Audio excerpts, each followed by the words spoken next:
Em meados de 2013, Gary Kotten decidiu entrar no mundo das criptomoedas. Com apenas 26 anos, ele já tinha experiência em tecnologia e sistemas online. Foi então que, junto com sua namorada Jennifer Robertson, lançou a Quadriga CX, uma plataforma de negociação de Bitcoin no Canadá. A Quadriga CX surgiu em Halifax, Nova Escócia, uma cidade pacata no leste do Canadá. Apesar do local não ser exatamente um centro financeiro global, Gary apostava que poderia construir algo grande mesmo longe dos holofotes. E, por um tempo, isso funcionou.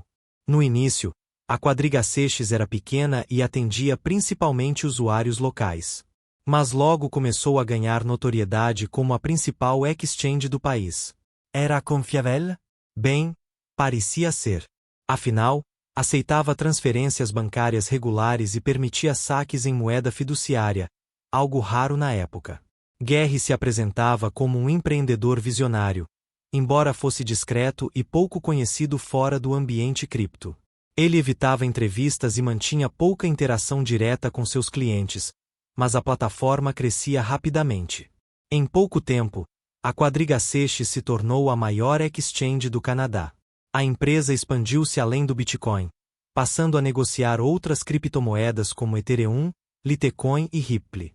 Os usuários depositavam dinheiro e moedas digitais, confiantes de que poderiam sacar a qualquer momento. Mas nem tudo era tão transparente quanto parecia. Internamente, porém, havia sinais de alerta. Alguns usuários relatavam dificuldades para sacar suas moedas. Houve atrasos inexplicáveis, e as respostas do suporte eram genéricas e vagas. Mesmo assim, muitos continuavam usando a plataforma por falta de alternativas confiáveis no país. Gary controlava praticamente tudo sozinho. Era o CEO, cofundador e responsável pelas chaves privadas das carteiras onde os fundos dos clientes estavam armazenados. Isso significava que ninguém mais podia acessar os recursos caso algo acontecesse com ele. Um detalhe que, mais tarde, seria crucial. Jennifer Robertson trabalhava nos bastidores, cuidando de questões administrativas e legais. Ela também assumiria um papel central nos eventos trágicos que viriam a seguir. A Quadriga CX nunca teve auditorias independentes ou transparência sobre seus reservas. Muitos especialistas já alertavam que essa falta de fiscalização externa era um perigo para os investidores. Mas a maioria preferia ignorar. A troca crescia sem supervisão adequada. As promessas de segurança e facilidade atraíam cada vez mais pessoas, inclusive empresas e investidores institucionais. Poucos imaginavam que estavam depositando dinheiro em uma casa de cartas prestes a cair. Era como se todos tivessem entrado num avião cujo piloto era único e não deixava ninguém ver os instrumentos. Se algo acontecesse com ele, quem pilotaria? Mas até 2018, tudo parecia sob controle. Gary estava ativo, respondendo e-mails e gerenciando operações. Até que, no final do ano, ele anunciou uma viagem à Índia. Uma decisão que mudaria o destino de milhares de pessoas. Segundo relatos, Gary teria ido à Índia para ajudar em um projeto humanitário relacionado à blockchain. Ninguém desconfiou de nada. Mas, quando ele retornou, trouxe consigo uma doença fatal que não foi diagnosticada a tempo. Em dezembro de 2018, Gary Kotten morreu subitamente de complicações associadas à doença de Crohn durante sua viagem. Sua esposa, Jennifer, informou o ocorrido aos funcionários e aos investidores, mas não revelou detalhes sobre as chaves de acesso às carteiras da exchange. Foi aí que o caos começou. Sem Gary, ninguém sabia onde estavam as senhas ou como acessar os fundos dos clientes. Mais de 250 milhões de dólares em criptomoedas desapareceram do alcance dos investidores. E a pergunta que não quer calar era: ele realmente morreu? Ou fugiu com o dinheiro? No início de 2019, poucas semanas após a morte de Gary Kotten, os usuários da Quadriga CX começaram a perceber algo estranho. Os saques simplesmente pararam de funcionar. Não havia resposta clara, nem explicações convincentes. Os canais oficiais da exchange ficaram em silêncio. A página do Twitter, antes ativa, publicava apenas mensagens genéricas. E os clientes? Estavam cada vez mais nervosos. Milhões em criptomoedas pareciam ter simplesmente sumido. Jennifer Robertson, viúva de Gary, assumiu o papel de porta-voz da empresa. Em uma declaração pública, ela afirmou que não conseguia acessar as carteiras onde os fundos dos clientes estavam armazenados, e que ninguém mais sabia como fazê-lo. Isso soou alarmante para especialistas em segurança digital. Como era possível que uma exchange bilionária dependesse exclusivamente de uma única pessoa para acessar seus próprios recursos? Era como se um banco perdesse todas as senhas do cofre por causa da morte de um funcionário. Logo surgiram dúvidas. Será que Gary realmente morreu? Alguns especularam que ele poderia estar vivo e foragido com o dinheiro. Outros acreditavam que ele havia escondido as chaves ou deixado tudo num local inacessível. A história chamou atenção internacional. Meios de comunicação como BBC, The New York Times, CBC e até mesmo canais brasileiros começaram a relatar o caso.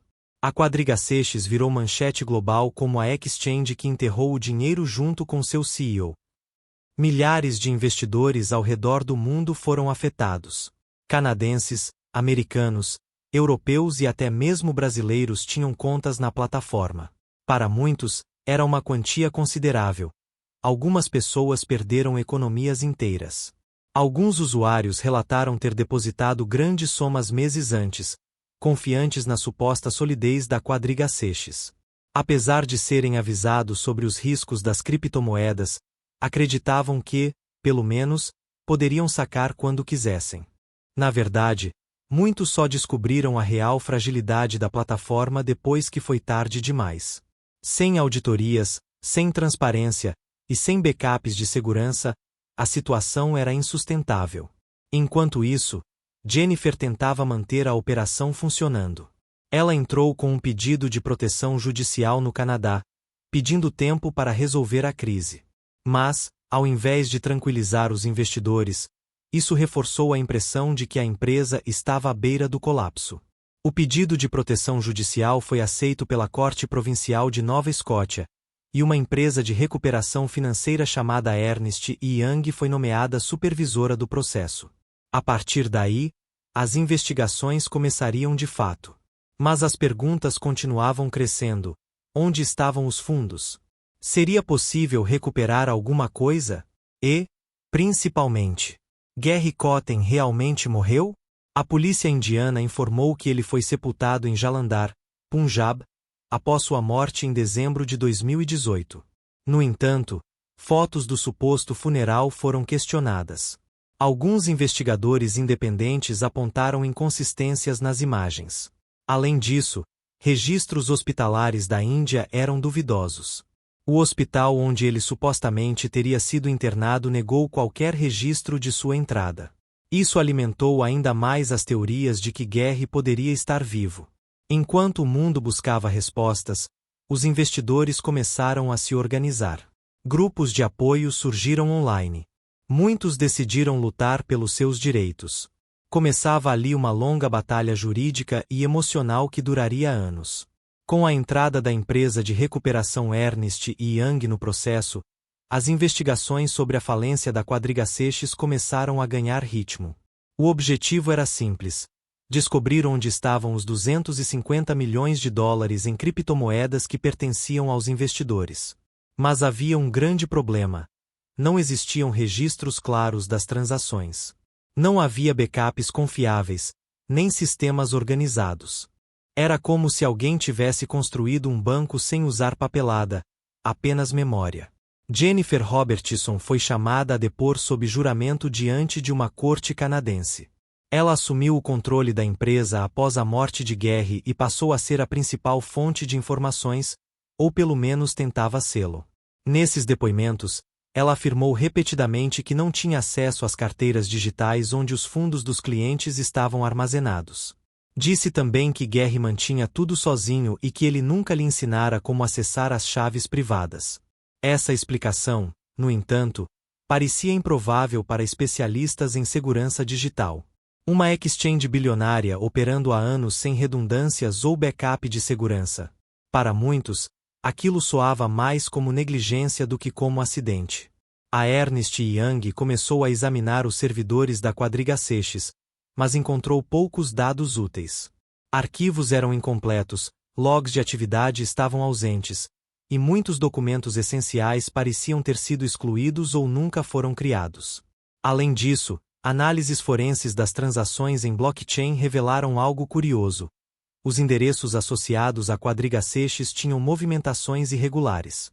Em alguns momentos, grandes quantidades de Bitcoin entravam na plataforma, mas nunca saíam pelos canais oficiais. Isso levantou uma suspeita grave. Será que a quadriga Seixas estava operando como um esquema Ponzi? Ou seja, usando novos depósitos para pagar antigos saques. Os investigadores começaram a comparar os registros de depósitos e saques dos usuários. Descobriram que muitos clientes conseguiram sacar dinheiro normalmente antes de 2018, mas depois disso, os problemas aumentaram exponencialmente. E quanto ao famoso cofre digital onde estariam as chaves privadas? Jennifer disse que Gary usava um serviço de armazenamento offline chamado Cold Storage, mas não sabia onde ele mantinha as credenciais. Tentativas de rastrear dispositivos de hardware usados por Gary também falharam. Seu laptop pessoal sumiu. Seus celulares foram perdidos. E nenhum backup externo foi encontrado, o que alimentou ainda mais o ceticismo entre os investidores. Enquanto isso, grupos de vítimas começaram a se organizar. Investidores criaram fóruns online, canais no Telegram e até campanhas de arrecadação para contratar advogados especializados. Muitos queriam respostas, justiça e seus ativos de volta. No Canadá, processos legais foram abertos contra Jennifer Robertson. Alguns a acusavam de ter conhecimento sobre a real situação financeira da empresa e de estar envolvida de alguma forma no desaparecimento dos fundos. Ela negou todas as acusações. Disse que era apenas uma testemunha coletora de informações e que não entendia de tecnologia. Mas sua falta de cooperação técnica e suas declarações vagas continuavam gerando desconfiança. O cenário ficava cada vez mais complexo. Enquanto os investidores esperavam por respostas, a investigação revelava que o colapso da quadriga Seixas poderia ter sido planejado muito antes da morte de Gary Kotten. E isso nos leva à próxima sessão. À medida que a investigação avançava, uma coisa ficava clara. O desastre não começou com a morte de Gary Kotten. Na verdade, os sinais vinham desde o início da operação da quadriga Seixas. A análise das transações em blockchain, aquela tecnologia que registra todas as movimentações de criptomoedas, começou a revelar padrões estranhos. Grandes quantidades de Bitcoin e outras moedas digitais entravam e saíam da exchange, mas nem sempre por meio dos canais oficiais. Especialistas em blockchain começaram a mapear essas transações. Eles descobriram que, em diversos momentos, fundos eram transferidos para carteiras desconhecidas. Carteiras essas que não estavam associadas a nenhum cliente ou processo de saque regular. Essas transferências pareciam ser feitas diretamente por Gary. Sem registros, sem justificativa pública e sem consentimento dos investidores. Era como se alguém estivesse esvaziando um cofre por trás das costas de todos. Uma delas chamou atenção especial. Uma carteira de Bitcoin que, segundo registros, recebeu mais de 80 milhões de dólares em ativos da quadriga Seixas ao longo de 2017 e 2018. Essa conta ainda existia, mas ninguém sabia quem a controlava. O mais assustador é que essas transferências não eram incomuns. Em vez disso, pareciam fazer parte de uma rotina. Como se fosse normal mover milhões de dólares em criptomoedas sem qualquer explicação. Gary Kotten era o único com acesso direto aos sistemas internos da quadriga Seixas. Ele tinha controle absoluto sobre as carteiras, os servidores e os processos de saque. Ninguém nunca questionou isso, e agora, muitos se arrependiam dessa confiança cega. Além disso, análises mostraram que, nos meses anteriores à sua morte, Gary teria acessado remotamente alguns servidores da empresa de locais inesperados, incluindo hotéis na Índia e até mesmo cafés públicos. Isso reforçava a teoria de que ele poderia estar manipulando os dados até o último momento. Jennifer Robertson negou saber qualquer coisa sobre essas transferências. Ela afirmou que nunca viu Gary mexer com fundos da plataforma e que, quando ele morreu, não havia planos de recuperação ou documentação técnica deixada para trás. Mas os investigadores não estavam convencidos. A falta de informações técnicas, somada às movimentações irregulares, indicava que Gary poderia ter estado envolvido em atividades maliciosas, deliberadamente escondendo os recursos dos clientes. Havia também indícios de que ele usava parte desses fundos para financiar outros projetos pessoais. Alguns relatórios sugerem que ele teria investido em startups relacionadas à blockchain, além de possuir contas em exchanges concorrentes sob pseudonimos. Um dos casos mais curiosos foi encontrado em uma carteira Ethereum que, após análise, parecia estar vinculada a compras de domínios web, pagamentos de serviços de hospedagem e até mesmo transações com sites obscuros ligados ao mercado cinza de criptomoedas. Isso abriu uma nova linha de investigação. Será que Gary estava usando os fundos da quadriga Seixas para alimentar outras operações paralelas? Seria possível que ele já tivesse planejado seu sumiço há muito tempo? Com cada novo dado analisado, a imagem de Gary como um visionário honesto desmoronava. Investidores que antes acreditavam nele agora começavam a ver um perfil completamente diferente. O de um homem que controlava tudo sozinho, sem supervisão, e com pouca preocupação com a transparência. Agora, diante de tantas pistas e suspeitas, a pergunta principal era: Gary realmente morreu? Ou ele simplesmente fugiu com o dinheiro e está vivendo uma vida secreta em algum lugar do mundo? No final de dezembro de 2018, Jennifer Robertson anunciou ao mundo que seu marido, Gary Cotten, havia morrido durante uma viagem à Índia. Segundo ela, ele teria sofrido complicações da doença de Crohn, uma condição intestinal crônica de que supostamente sofria. O corpo teria sido cremado na cidade de Jalandhar, no estado do Punjab, Índia. Mas, desde o início, algo parecia estranho. Não houve fotos claras do funeral, nem certidões médicas confiáveis emitidas por hospitais indianos. Investigadores independentes começaram a questionar a veracidade dessa história. Alguns tentaram contatar o hospital onde Gary supostamente foi internado. A resposta surpreendeu. Ninguém nunca ouvirá falar dele por lá. Além disso, a clínica mencionada como local de seu tratamento negou qualquer registro de internação. Nenhum médico se apresentou para confirmar o diagnóstico ou o tratamento realizado. Era como se todo o histórico médico tivesse sido apagado ou inventado. Isso abriu espaço para uma teoria cada vez mais popular entre os investidores. E se Gary não estivesse morto? E se ele simplesmente sumisse com o dinheiro, deixando para trás um cenário elaborado de morte? A polícia canadense e autoridades indianas não deram prioridade ao caso, já que não havia evidências concretas de crime. Mas isso não impediu que jornalistas, especialistas em blockchain e até mesmo caçadores de recompensas começassem suas próprias investigações paralelas. Uma delas revelou que Gary teria feito check-in em hotéis após a data oficial de sua morte. Em alguns casos, inclusive, teria usado seu passaporte canadense. Seria apenas um erro de identificação? Ou uma pista importante? Hackers especializados começaram a vasculhar redes sociais, domínios web e carteiras digitais associadas a Gary. Uma delas chamou atenção. Uma conta em uma exchange concorrente, registrada sob o nome de Gary C., começou a mover pequenas quantias de Bitcoin logo após sua suposta morte. Essas transações eram mínimas, quase simbólicas, mas significativas. Elas sugeriam que alguém com acesso às chaves privadas associadas à quadriga Seixas ainda estava vivo e ativo. Jennifer Robertson negou qualquer envolvimento nisso. Em depoimento sob juramento, ela afirmou que Gary era o único a controlar as carteiras, e que ela não sabia absolutamente nada sobre criptomoedas ou segurança digital. Mas sua postura fria e distante gerou desconfiança. Ela viajou diversas vezes após a morte de Gary, inclusive para Dubai e Omã, países conhecidos por oferecerem refúgio a pessoas acusadas de crimes financeiros internacionais. Em uma dessas viagens, ela teria levado consigo um grande volume de documentos pessoais de Gary, incluindo seu passaporte, computadores e outros dispositivos. Quando questionada sobre isso, Jennifer respondeu apenas que queria manter suas lembranças. Enquanto isso, Rumores começaram a circular sobre possíveis destinos para onde Gary poderia ter fugido.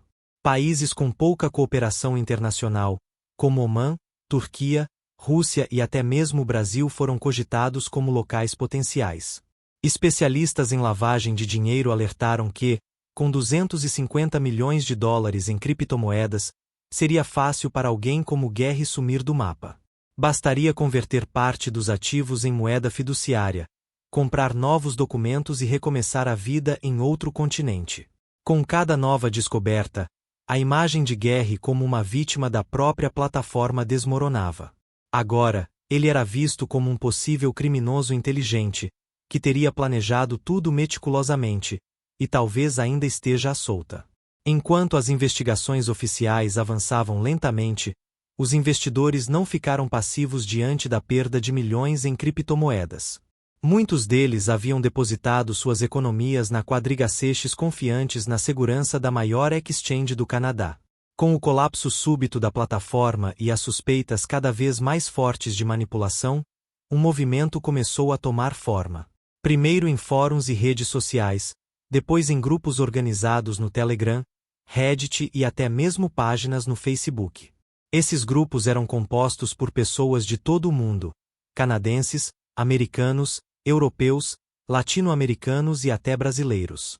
Cada um tinha uma história diferente, mas todas compartilhavam a mesma dor: a perda de valores altos sem nenhuma resposta clara. Eles começaram a trocar informações, comparar extratos e tentar reconstruir o que teria acontecido com seus fundos. Alguns tinham cópias de e-mails antigos com a equipe da Quadriga Seixas.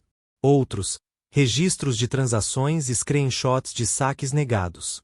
A partir desses esforços voluntários, surgiram comunidades dedicadas exclusivamente à busca pela verdade.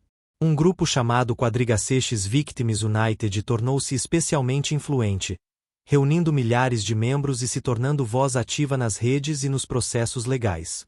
O objetivo principal era claro: descobrir onde estavam os 250 milhões de dólares em criptomoedas e responsabilizar quem quer que fosse responsável pelo desaparecimento dos recursos. Eles também queriam evitar que casos similares voltassem a acontecer no futuro. Além disso, os investidores começaram a pressionar governos e autoridades reguladoras. Pediram ao governo canadense que aumentasse a fiscalização sobre exchanges de criptomoedas e que criasse leis mais rígidas para proteger usuários. No Canadá, alguns conseguiram se unir juridicamente, formando uma classe de credores que entrou com ações contra Jennifer Robertson, a Ernst Young e qualquer outra parte envolvida no caso. O processo foi batizado de Creditor Claims Against Quadriga Seixas. Muitos investidores sentiam-se traídos.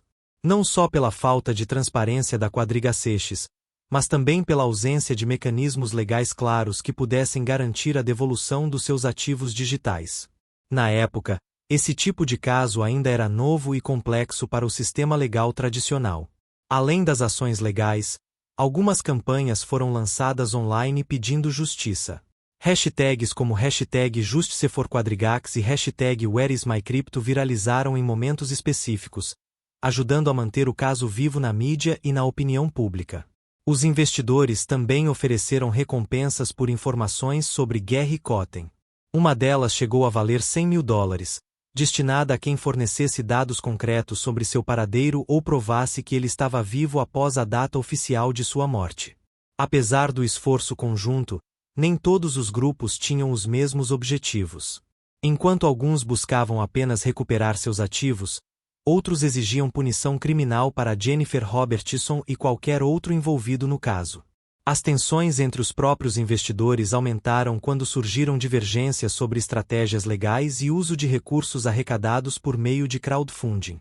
Houve até acusações internas de má administração de fundos levantados para advogados especializados.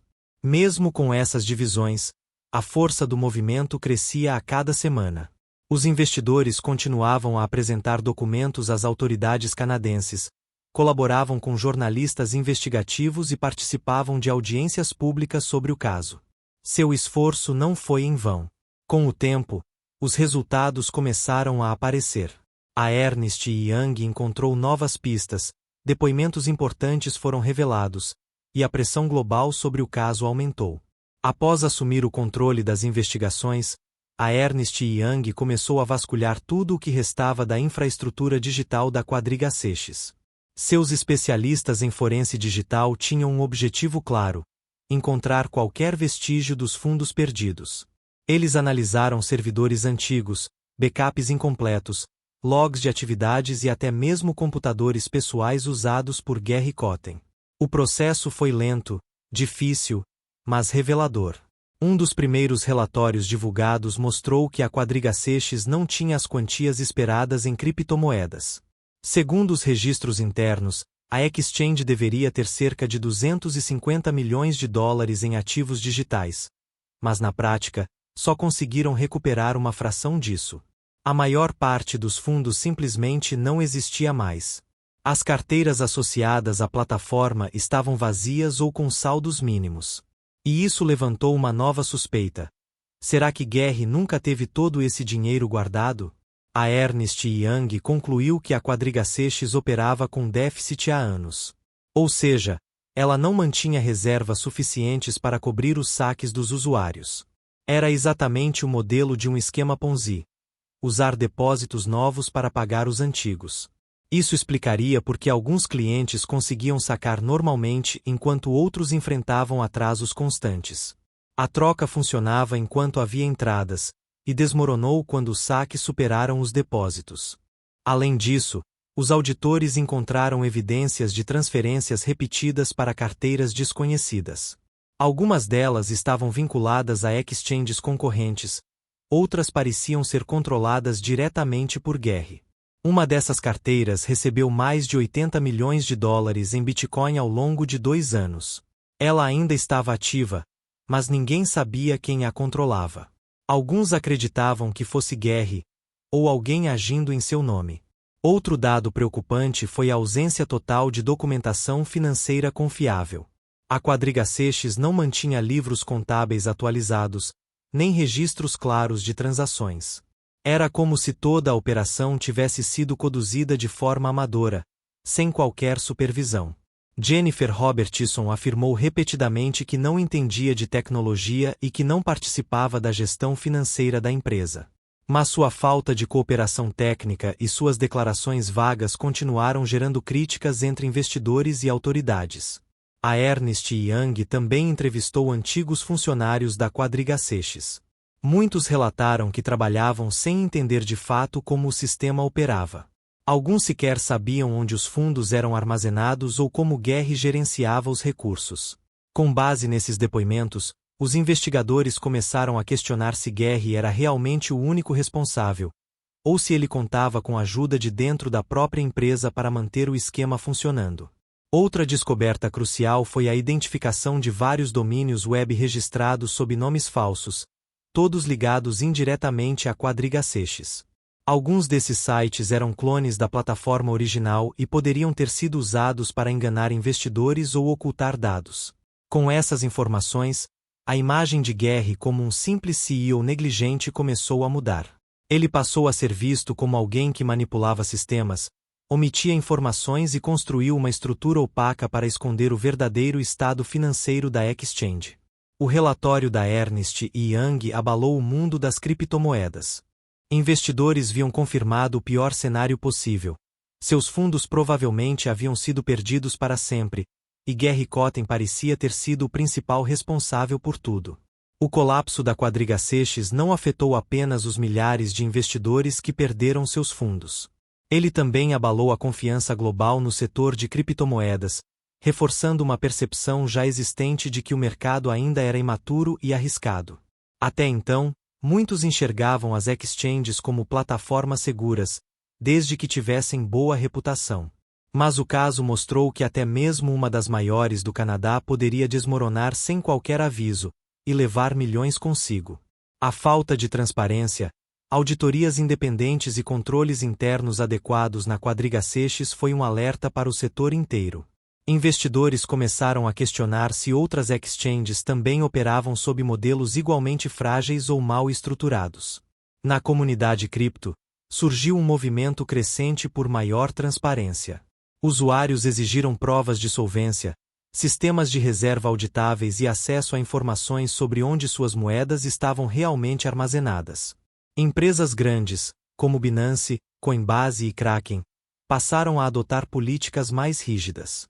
Começaram a publicar relatórios de reservas, realizar auditorias regulares e oferecer garantias de que os fundos dos clientes estavam protegidos contra falências ou manipulações. Além disso, surgiram novos protocolos tecnológicos para garantir maior segurança. Alguns sistemas implementaram mecanismos de Proof of Reserves, em que as exchanges demonstravam periodicamente que possuíam os ativos necessários para cobrir os depósitos dos usuários. Governos e reguladores também acordaram para o problema. No Canadá, parlamentares começaram a discutir leis mais rígidas para supervisionar exchanges de criptomoedas, exigindo licenças operacionais, auditorias obrigatórias e medidas de proteção aos consumidores. Em outros países, como Estados Unidos, Japão e Suíça, o caso da Quadriga-Seixi serviu como base para debates sobre a necessidade de regular melhor esse novo tipo de instituição financeira. Afinal, se uma exchange podia sumir com centenas de milhões de dólares, quem protegeria os investidores? No Brasil, o episódio também impactou. Embora o país ainda estivesse engatinhando em termos de regulação de criptomoedas, o caso da Quadriga-Seixi ajudou a conscientizar investidores brasileiros sobre os riscos de usar plataformas pouco transparentes ou mal administradas. Especialistas locais começaram a alertar sobre a importância de escolher exchanges com histórico de auditorias, backup seguro e controle de chaves privadas descentralizado, algo que Gary Kotten nunca aplicou. O caso também incentivou o crescimento de exchanges descentralizadas, DSS, onde os usuários controlam diretamente suas próprias carteiras. Essas plataformas eliminavam o risco centralizado de perder tudo por causa de um único ponto de falha. Para muitos, o modelo centralizado usado pela Quadriga-Seixi era obsoleto. Se um único homem podia controlar 250 milhões de dólares sozinho, então o sistema estava profundamente errado. Investidores passaram a buscar plataformas com múltiplas assinaturas digitais, backups redundantes e transparência total. Muitos abandonaram exchanges pequenas e migraram para plataformas globais com reputação consolidada. O escândalo da Quadriga-Seixi também influenciou o desenvolvimento de novas ferramentas de segurança digital. Startups especializadas em gestão de ativos criptográficos e recuperação de chaves privadas começaram a surgir, tentando prevenir que outro caso assim voltasse a acontecer. Enquanto isso, o debate sobre o papel do governo nesse novo ecossistema só crescia. Seria possível regular sem sufocar a inovação? Como proteger investidores sem limitar a liberdade financeira? Essas perguntas continuam sendo respondidas até hoje. Depois de anos de investigações, depoimentos sob juramento, análises forenses e batalhas judiciais, o caso da Quadriga-Seixi chegou ao seu desfecho legal mais importante em meados de 2021. O Tribunal Provincial de Nova Escócia, onde o processo foi conduzido, emitiu sua decisão final sobre o destino dos fundos restantes da exchange. Até aquele momento, a Ernst & Young havia recuperado apenas uma pequena fração do total perdido, cerca de 30 milhões de dólares em criptomoedas. Esse valor foi descoberto em carteiras esquecidas, servidores antigos e contas vinculadas à plataforma. Mas era muito menos do que os investidores esperavam recuperar.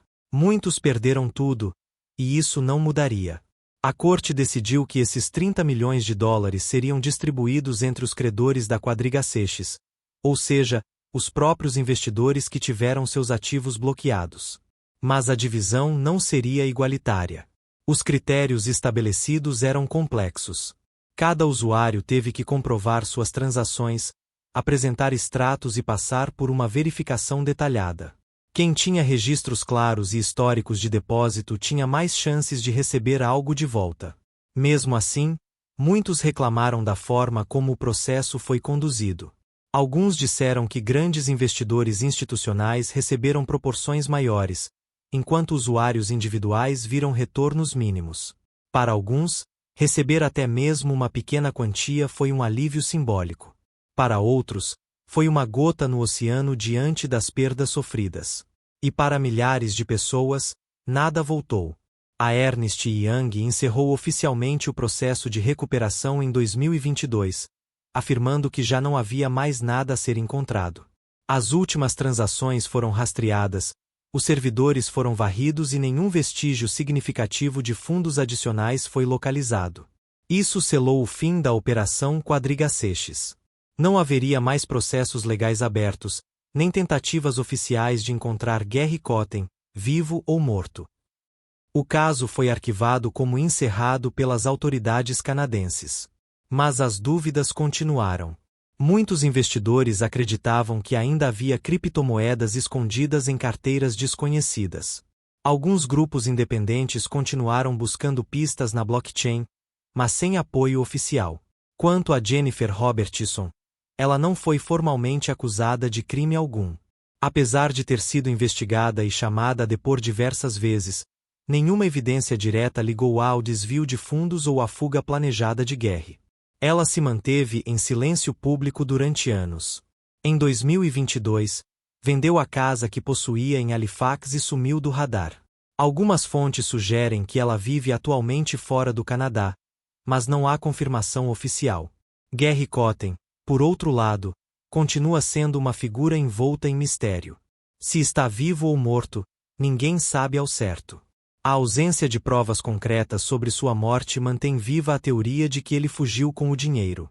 Alguns rumores indicam que ele poderia estar vivendo em países como Omã, Turquia ou até mesmo no Brasil, usando novos documentos e uma nova identidade.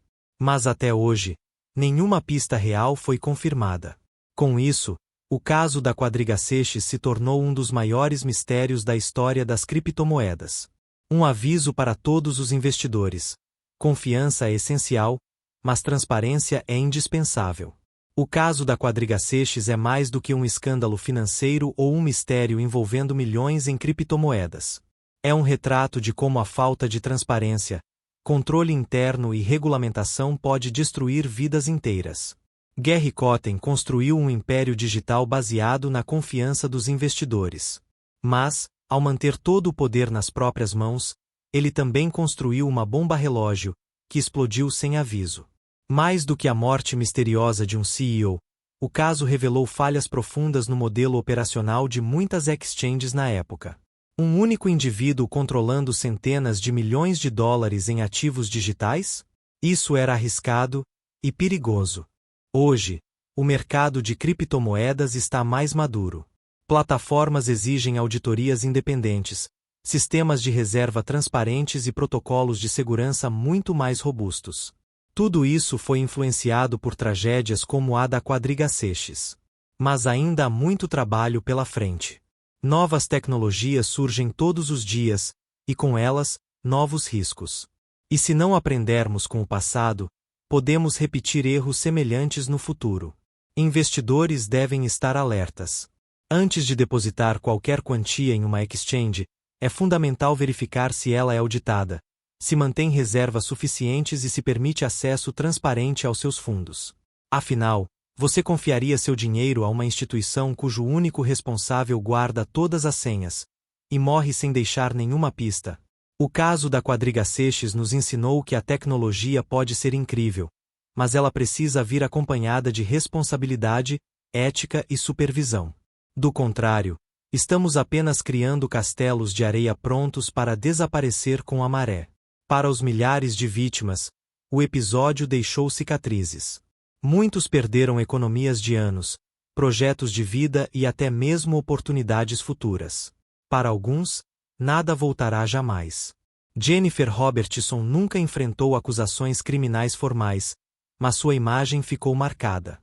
Gary Cotten, bem, continua sendo um enigma. Vivo ou morto, ele carregará para sempre o peso de ter abalado a confiança global no mundo das criptomoedas. Enquanto isso, as investigações independentes continuam. Grupos de investidores ainda buscam respostas. Alguns seguem tentando rastrear carteiras, encontrar vestígios e provar que Gary fugiu com o dinheiro. E enquanto essas pistas são perseguidas, o mercado segue evoluindo. Exchanges descentralizadas, sistemas de autenticação múltipla, blockchain verificável, tudo isso faz parte do legado indireto da Quadriga Seixas. O mundo das criptomoedas tem potencial para transformar a forma como lidamos com dinheiro, identidade e confiança. Mas só será seguro se for construído com transparência, auditoria e responsabilidade. Que o caso da Quadriga Seixas sirva como um alerta constante. Confie com cuidado, pergunte antes de depositar e exija transparência de quem gerencia seus recursos. Porque, às vezes, o maior risco não está na tecnologia, mas sim em quem a controla.